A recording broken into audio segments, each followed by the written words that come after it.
All right, take this round tubing, 4.5 inch round tubing. Cut this anywhere from 3 to 4 inches in height.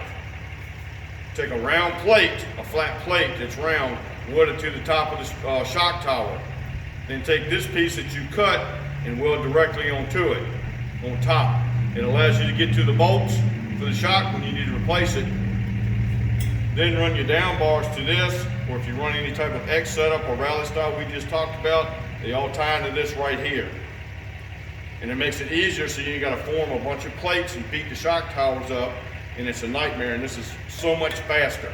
Okay. I can do this in 30 minutes compared to having to fabricate something that may take 2 to 3 hours. And that's actually, that would actually help because most of these cars, especially the Japanese ones, use really crappy steel. So that's a better steel to weld into? This is 120 wall. Okay.